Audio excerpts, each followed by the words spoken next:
You're listening to Love Talk Live with the relationship expert, Jaime Bronstein, only on LA Talk Radio. Hi, welcome to Love Talk Live. Today I have with me Quinnie Holland. Thanks for having me. She's amazing. She's a life coach and does lots of other things. We're going to get into her story. You're going to love this show, love what she has to say. You're going to get very inspired, and I have a feeling she's going to be getting some calls after this. And speaking of calls, if you have any questions, because we're doing some advice today, if you wanted to call and just ask for any advice. And actually, this phone line is open during every show. It's just there's always so much content to talk about that I don't always announce the number. But if there happens to be anybody out there who's watching and you have a question, it's 818-570-5085. So just call in and we'll answer your questions. Don't worry about interrupting us. So, Quinnie Holland, she, first of all, this show is called Love Talk Live. She happens to have a really good love story with her husband, and we love getting inspired. So can you tell our viewers about your story? Yes, I can definitely share that part. I met my husband in March 2010. We were at Sushi Roku in Pasadena, happy hour. So he walked in, and I noticed the way he looks at me, right, at that time. And so we had a conversation, and from then on, it was more of a real strong connection. In fact, I just like to share, I knew right away. It's one of those. Yes, it was a strong, intuitive hit. And I was very mindful, and I slowed down, though, because just because I know doesn't mean he knows, right? Right. So after that conversation we had, from then on, we actually have never been apart after that. We went on our first date and the rest. Okay, but can we rewind for a second? Yeah. And I feel like I have to sneeze, by the way. Okay. Bless you. Sneeze. So I think our viewers and I would like, she just kind of went through that story really fast. Like, so he came up to you, he said hello. Yes. He got your phone number eventually somehow. Yes. And we had this, I think it's the way, oh, bless you, That's the hon. first time I've ever sneezed on this show. It means we need to go fast forward. Here we go. I guess because I share this story so much that I wanted to touch on other topics so that could support the singles today. Because we just celebrated our 7th year anniversary. Congratulations. And I love my husband, and he has been like the strong rock for me. It's like even for the show, I'm like, oh my God, I'm going to be on this radio show with Jamie, and he's like, you're going to do just fine. He's a big supporter. He is a big supporter. He's always been a big supporter. I love that because that's a huge sign of a very successful, very loving relationship. Yes. When you feel like they're your biggest fan. Yes. I might share that when he gave me that first hug when I met him, I felt something. Like I felt at home. Oh. And I think that's the most important thing I would like to share with the singles out there, that when you give that first hug to anyone, just be very in tune. You'll feel something. Yes. Not slow down and just feel something. Or not. Maybe there isn't anything. But if you were to, just kind of note that. Yeah, I mean, I always say it's an energetic thing. Yes, we are energetic beings. Yes, so it is an energy and it's a vibe and it's a flow. That, like, I like what you said, that if you just slow down and attune to what's going on, you can actually feel it. Yeah. When it's right. When it's right. Yes. I love it. Did he, on your first date, say, I felt when I hugged you that there was... No, none of that. No, typical male, But I recalled our second date. I think I walked him to a bookstore that was close by. And I recalled reaching for Eckhart Tolle, The Power of Now. And I say, this is one of my favorite books. And I handed it to him. I wanted to see what he was going to do with it. And he looked at it, flipped in the back, read a bit of it, and then he just went to the cashier and paid for it. I'm like, Yay! Oh, he's a gentleman. Oh, that's so sweet. So he had the intention of reading that book. So it was about the spiritual awakening for Eckhart Tolle, and I wanted to know where he is, because when you, even though you just want to know where the other person is also, and there's no judgment wherever they are, right? Yeah, absolutely. Yes. Mm-hmm. But it sounds like you guys have done some work together, you study together, and you're evolving together. Yes, we are. Yes. That's wonderful. And that's the beautiful part about it, because either the relationship will go this way or grow this way, right? And I mean, I had relationships prior to meeting my husband, boyfriends. But he doesn't know that. No. He was your first boyfriend. He's my first boyfriend. And he is my only husband. Right. And so,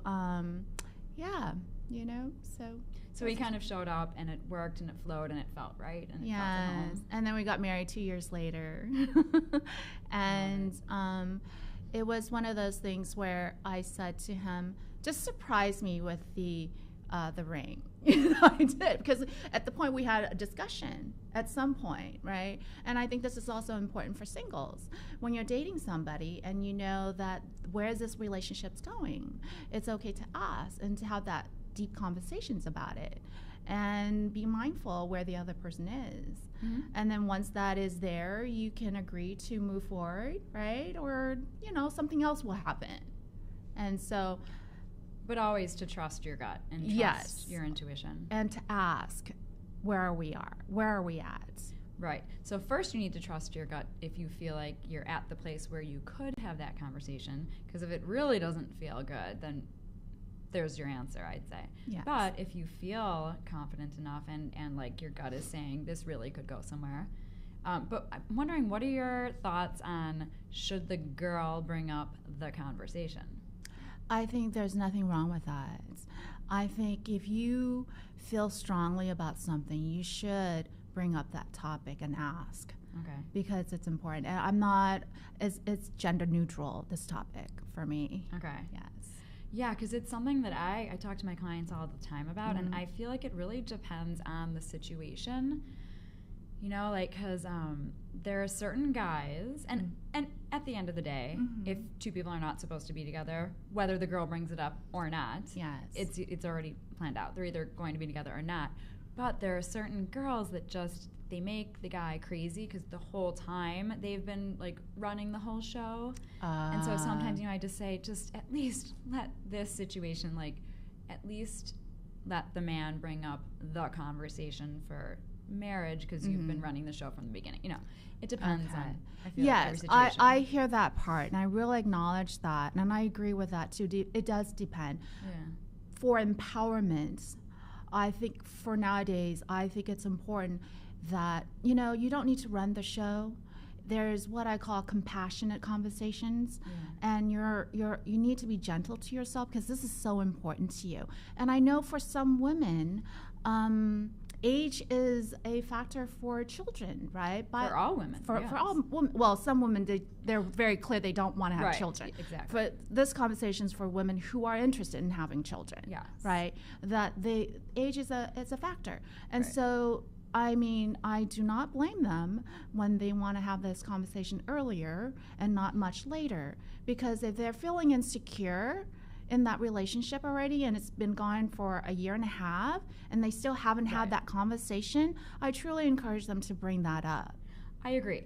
And it also depends, if you're 17 and you've been together for 2 years or whatever. Yes. But if you're an adult. Yes. Yeah. And then you get to the point, I love it. Of course. And this conversation, I'm referring to adult women over 21. Yes. Yeah. If you're 17 and you've been together for teenagers, 2 years. Well, okay. That's a different topic. It's a different show. Yes. So this is amazing. We obviously have so much to talk about, and we have so much to get to. But I think it's important for our viewers to get to know you a little bit more. Can you tell our viewers about your career shift? So you were something, and now you're a life coach. And then there's even more about specifically what type of life coach you are. From tax attorney to life coaching, and intuitive matchmaker. Yes. Now, I transitioned my career, I think, in 2014. And it was a strong sense of calling for me to step into coaching. And it was, I think that part of it was so much with grace and ease. I was driving down the 101 freeway. Traffic was like standstill, and there was such stillness in my mind. It was just calmness, and it just came, just like that. I love it. Just like that, and I just knew. I'm like, oh my God, I'm going to be coaching. And then the ego would surface, and it said, what? You're a tax attorney. You're not a coach. Damn ego. And then I just calmed down again, but I knew. The knowing was so strong. So I just moved forward with that. And my first client came 2 months later. And it was just like that. And there was such grace and ease with the whole process that I know I'm in my alignment. And I have no regrets. And I'm having so much fun and supporting women and men, and just be a part of the changes that they want to create. And so this is also getting back to intuition, because obviously, she said she got this hit, and I always try to help people and my viewers to acknowledge what's going on, to be cognizant and to tune in, because probably a lot of people are driving and they get hits, but they ignore them. So I love that you got the hit and you followed it. Thank you. I acknowledge you. Thank you so much. I acknowledge myself too for really following that. And I didn't really, the first group of people I sensed strongly was going to be singles, because I was challenged when I was single and dating.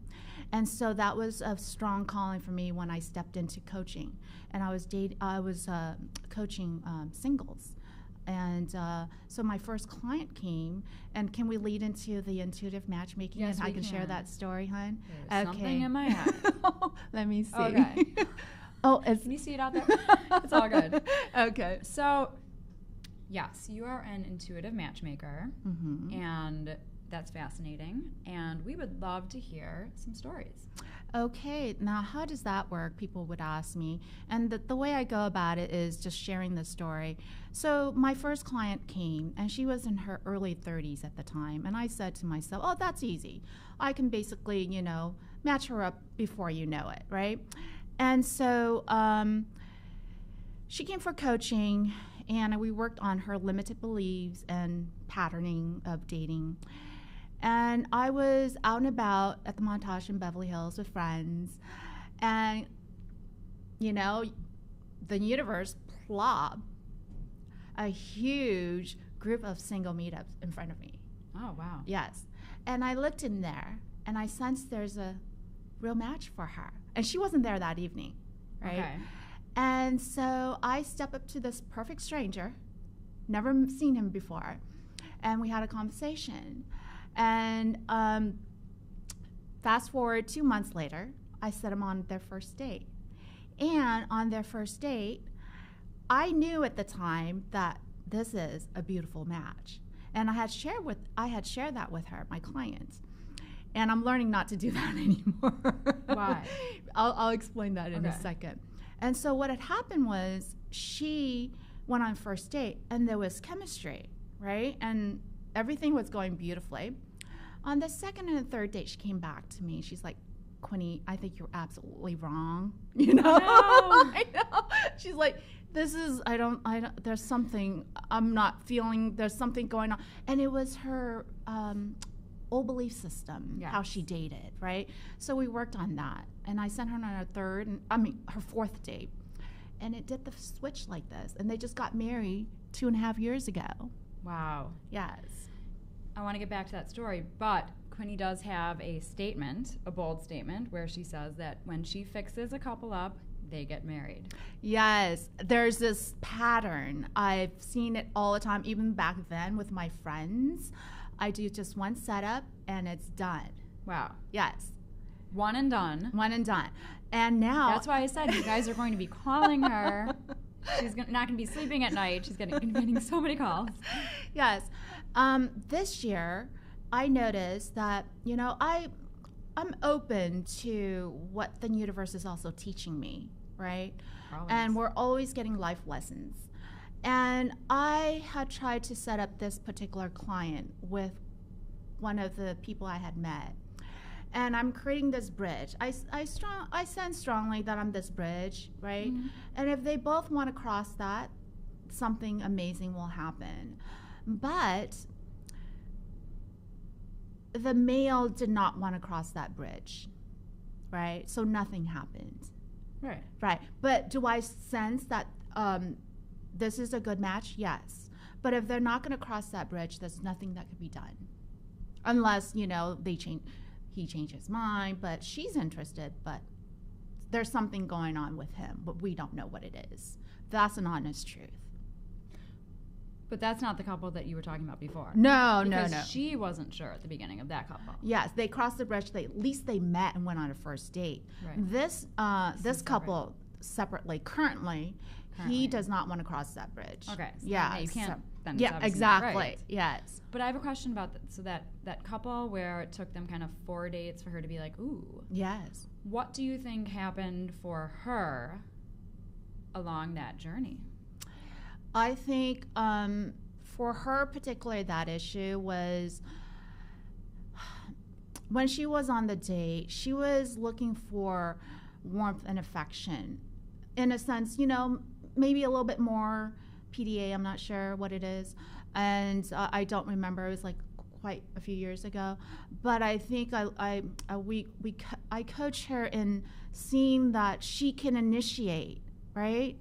The affection. To tell the man what she needs. Yes, exactly. Yeah. Or just come up and give him a big hug. Or just do right? it. Or just do it. Just show him. Right? Because, again, for me, this area is very neutral gender for me. It's like if we're talking about women empowerment, right, what's the best way for you to ask for what you need, right? Or initiate that. And so I thought, well, how about you do that? And she did that, and it just did this. It just took that little thing. Okay, so it was like at the beginning she was kind of stuck on, he's not right for me because he's not affectionate enough. Yes. And she was just going to throw it away. Yes. That's wonderful. And then you helped her to believe that, well, maybe it's just not working because maybe he doesn't know what you need. Exactly. And so she showed him. Yes. Wow. Or he could be a little shy. Yeah. We don't know. But how about if you do this, let's see what's the feedback. Yeah. And he was totally in. Yeah. I mean, if she went to hug him and he was like, exactly. That wouldn't be good. No, but it would not be. It obviously worked out. Oh, yes. I love that. And so the intuitive part is that you're just really tuning into their energy and their hearts and their souls. And I can't explain this gift that I have. I just know. You know when two people should be together. Yes. I can't explain that. And if they don't cross that bridge, I can't do anything about that, right? So I'm wondering if you work kind of similarly to how I work. I feel like when I have a couple and they're sitting there, I get a sense of if they're supposed to be together, if they're going to be together. And it's kind of the same thing of it's just a knowing. Yes. So yeah, I mean, and we also just discovered before the show that we're both water signs. Yes. Pisces. I'm a Scorpio. So this might sound funny to other people, but and I feel like I've had it my whole life also where I feel people's energy and so you just get a sense. Yes, I do. But something that maybe you have that I don't have, like it sounds like, could you see two people that you know nothing about in a crowd and be like, yeah, those two people should be together? That's taking it to the next level. That's amazing. And I like that was there was another story. When I was getting married, I hired I think she was a makeup artist and hair stylist for the whole entire day. And she was a single mom, right? And she was very disenchanted with the dating world. And she didn't, and I sensed strongly I was going to set her up. I didn't know how, but I was like, oh my God, I have a feeling I'm going to be setting you up. And lo and behold, I was at my law alum event, and I was networking. A what event? My law alum. Alum. My law school, my USD. Law school Yeah. alum, okay. Yeah. And I was networking, and a gentleman came up to me, and he was just chit-chatting with me, and I'm like, oh my God, I think I'm going to set him up with her. There's a strong hit. This is after your wedding. You're at an event? Yes. Okay. Yes. It was, University of University of San Diego Law School had a law alum event, and I was invited, and he's also an alum from, I think, he was older, and so I introduced him to her, and they're still together till this day. And how long after your wedding did you meet him? It was a few months later. So it was 2012, as I recalled it. And so they've been together as long as we have. Just a few months. Right. Like I'm talking about the marriage-wise. And they did get married? They're engaged. I think. Engaged? Yeah, I think. Okay. Yeah, I haven't kept in touch with them, but they're still together based on Facebook, so I don't know the status exactly. Wow. Yeah. Well, Facebook never lies, so. I think completely authentic. But I think what's important is that marriage is not for everybody. And I acknowledge that. And if they want to be long-term partnership, by all means, right? Right. But I feel like you're going to be invited to the wedding if they have a wedding. Well, let's see. Oh, so that's wonderful. Yes. Well, you're going to have to keep me updated if you ever, because this is what I'm fascinated by. Like, I want to know if you ever are just in a field, at a park, at a coffee shop, and you see two people and you're like, I think they need to be together. Just, you don't know either one of them, because that would be a really good story. And then you'll come back on my show and we'll talk about it. And then we'll all go to the wedding. Yes, let's do that. That would be very cool. Okay, so moving on. You love talking about, it's not like the most positive thing, but it's a thing, it's a concept that has a positive ending. That dating has its challenges. But the good news is that Quinnie has some solutions. So, yes, thank you so much for bringing that up. There are some dating challenges that by working with singles that surface, and these challenges come where they go on a lot of first and second dates, but they really didn't make it to the third, right? And there are a lot of ghosting that's happening right now. And so that term means, the person just disappeared and for whatever reason, right? Or one of the major complaints is this person is so boring and unattractive, quote unquote, And so my first question is, why are they having these challenges, right? Why are these complaints, right? And the first answer that came to me is a lack of clarity. They really don't know what they want. They may say, 99% of them that come to me for coaching, they say, Quinnie, I'm absolutely certain, 100% plus, I know what I want. I do. I really do. And I'm like, okay, well, let's see, right? Let's get into it a little bit. Let's get into it a little bit more. And at the end, we realize that they're not clear, right?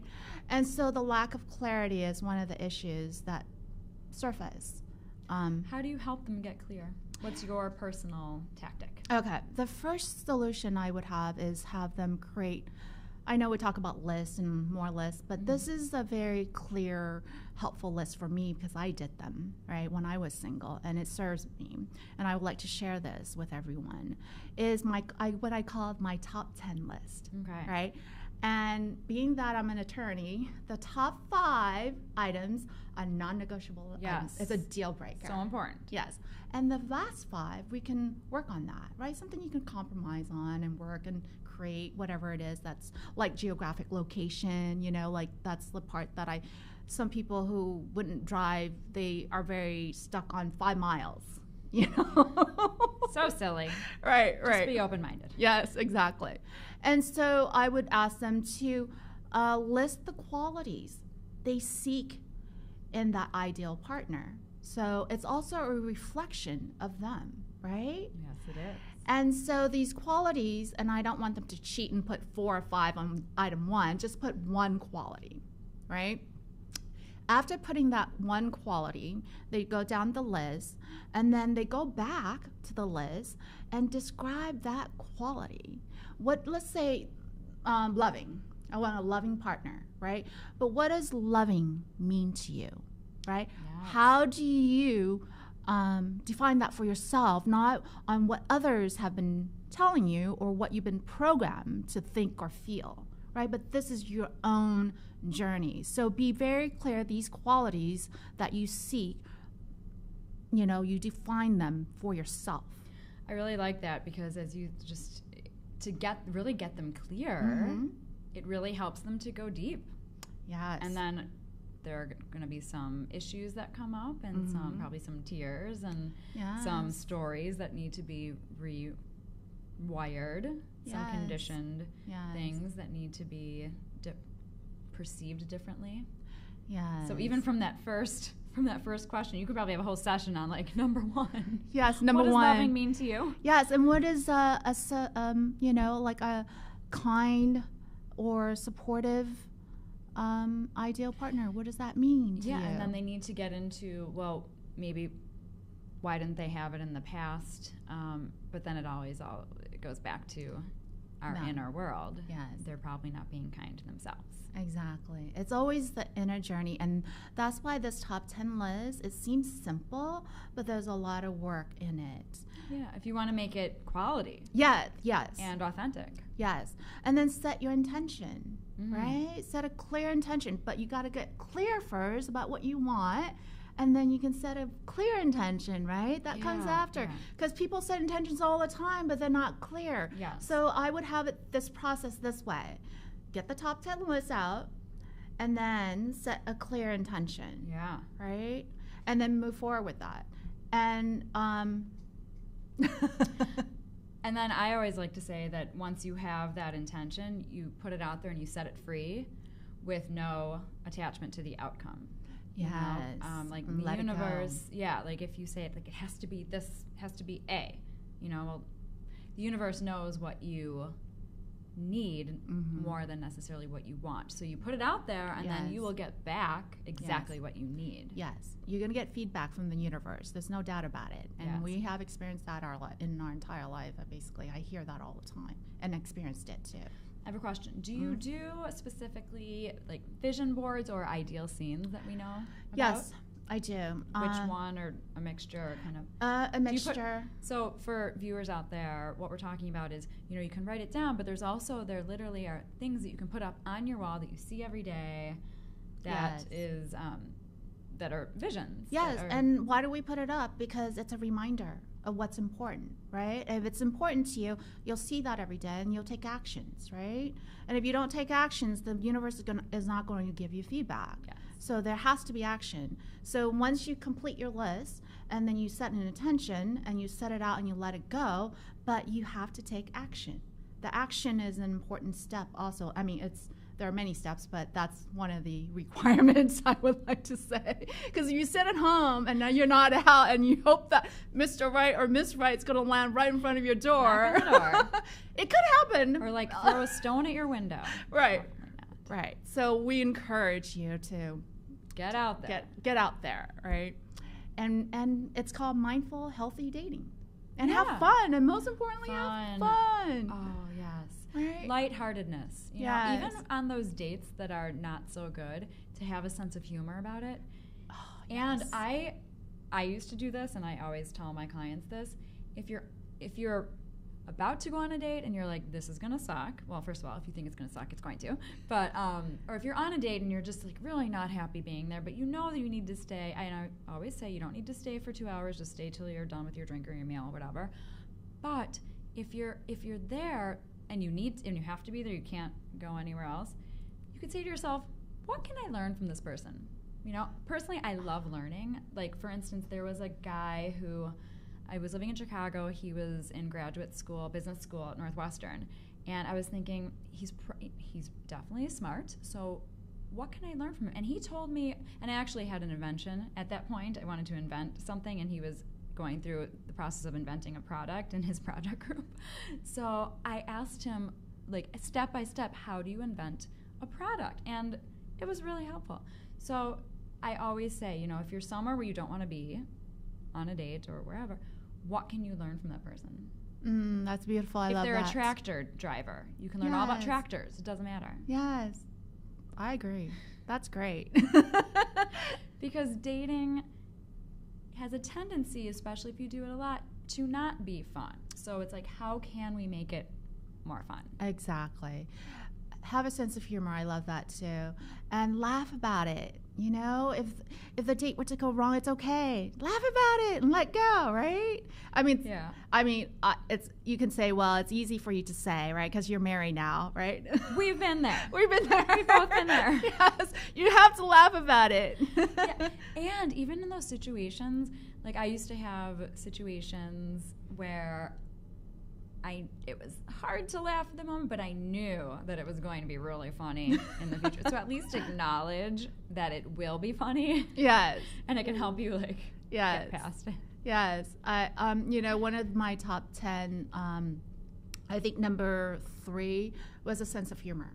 And my husband is so witty and funny. Oh, I love it. I would wake up in the middle of the night for what he said something, and I would laugh.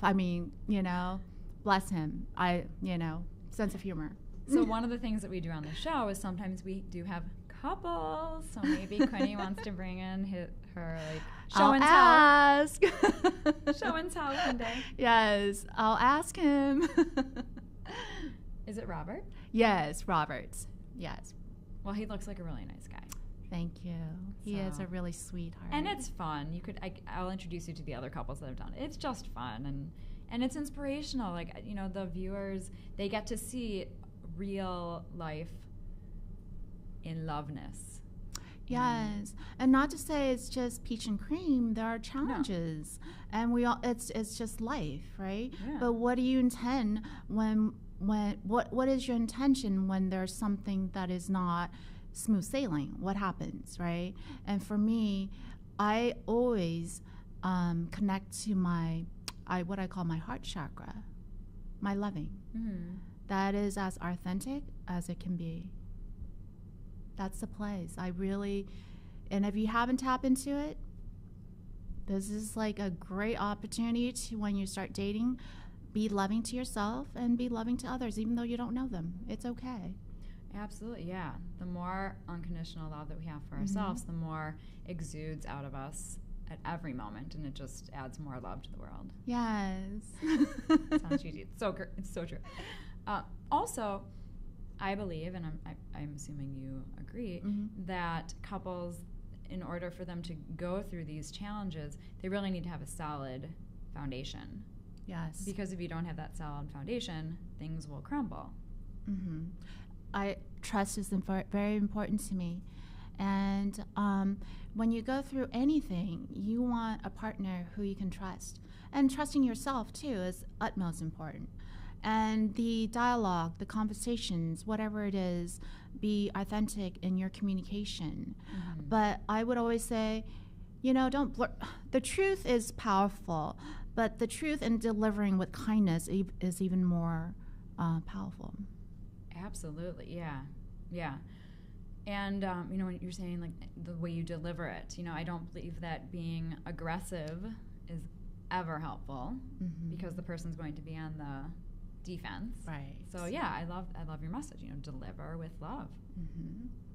Or try to. It's always possible. It is always. Yes. If you need to take a moment before you deliver that message, that loving message. Yes. Someone was on the show and they said they had this, and I loved this. Like, they have a 24-hour rule type of thing.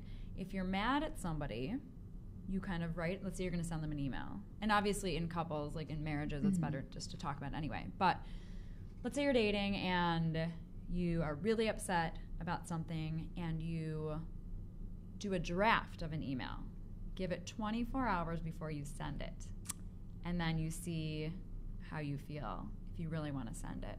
Because a lot of times when you're in that heated, hyped up emotion, you're like, yes, this is the right decision. But then it's not necessarily the next day. Yes, I agree with that completely. Our emotions just take over. Yes, I agree on that. And I've experienced that myself. So I have a tendency to freeform write. And do you want to tell our audience what freeform writing is? Sure. It's a beautiful way for you to put all your emotions, your feelings, whatever it is that you're being challenged by that particular moment on a piece of paper and write for at least 10 minutes without interruption by anyone, and just clearly put everything in. Doesn't have to be grammatically correct. It could just be free form. It's free form. You don't need periods, don't need commas, right? And just write and just let it all out. It's very therapeutic. Yeah, and you can also, you can even just scribble. Yes. And also the ideal scene for that after you're done is to burn it, right? Or yes. Just crumble it up, shred it, yeah. And then wash your hands, the intention to be clear and let go. And oh yes, do not reread. No. Don't go back. But if there are insights, just highlight that and then just put it on a separate piece of paper, or remember that if you can. Yes. Yes. Yeah, and that's not the thing that I find about free form writing is that, it's not all negative. It's not all, there are some things, some insights that might come to you. So I like that you're saying, you can, if something comes to you that you do want to remember, that's a positive thing, that can take you on and transcend you and for the rest of your journey. I think it is good to kind of write it on the side. Yeah, I think when you put something on paper, it's intentional. There's a lot of energy that goes into it. And I believe that it will serve a purpose for you to just learn to let go in that form. Mm-hmm. And then, we were talking about vision boards and ideal scenes to put them on the wall. Once again, that's why it's important to write it down, to see it, to remind yourself. Yes. There are daily affirmations. You can, on your mirror, you can write, "You are beautiful" with lipstick, or, put a heart over it. Yeah, lots of reminders are very important because everybody is beautiful. Inside and out. Everybody is a beautiful I agree. And we all deserve love. Yes. And according to Albert Einstein, everyone is a genius. We are. Yes. I truly believe that. Everybody has different gifts and talents. Absolutely. You just need to figure out what it is that you're good at. I was actually just at a conference and, oh, wow, I was so touched because I believe that I am tapping into my creativity, but I know that not everybody is. And the speaker was saying, everybody out there is creative. Please, tap into that. And I got emotional because my heart went out to everybody. I was just being so empathetic because I knew in that moment that all these people were like, wow, I'm creative also. And wow, I have the opportunity to tap into my creativity and create whatever is unique to me. Because everybody has something to offer. Yes. Thank you for sharing that. I mean, when I was a child, I didn't think I was creative because my oldest sister could draw and paint easily. And I would draw, I think it was a square pig or something, and nobody could figure that out. It's so cute. And so I think it was a couple years ago, I attended, I think it was Helen's workshop. Helen Brown. Yes, Playful Art or Studio, something like that. It just opened me up. It was just amazing. Wow. Freely just kind of paint without structure or anything. And then I realized, oh my God, I'm super creative. Yeah, and what's so cool is that, creativity is not even just art or just writing or just singing or acting or filmmaking, whatever it is. Creativity is whatever your passion, what sets your soul on fire to do is. Yes. And I totally agree. It can be anything. Yes, because I never saw that part of it, right? Until I went through the Playful Art Studio, and I realized that I've always been creative with my business and how I coach my clients, or how being a tax attorney, how I creatively win cases. Yeah, right? Exactly. Yeah. So exactly. Thank you for creative in business. Yes. But just own it and tap into that creativity. Access it so that you can let it out and just be free to live the best life you can. Yes, I agree. So, can you please tell our viewers how they can find you? Because there are a lot of people out there that do want to still get married, and maybe some people that are not happy in their marriages that might be calling you in a little bit, you know? This lady can get you married. They can contact me at auspiciousconnections.com, or they can go on my Facebook page, or they can go www.auspiciousconnections.com. And what is your Facebook page? Auspicious Connections. Okay. I think I'm not techie, so I'm not media savvy, but I'm learning to put the information out there and be present. So Awesome. Okay.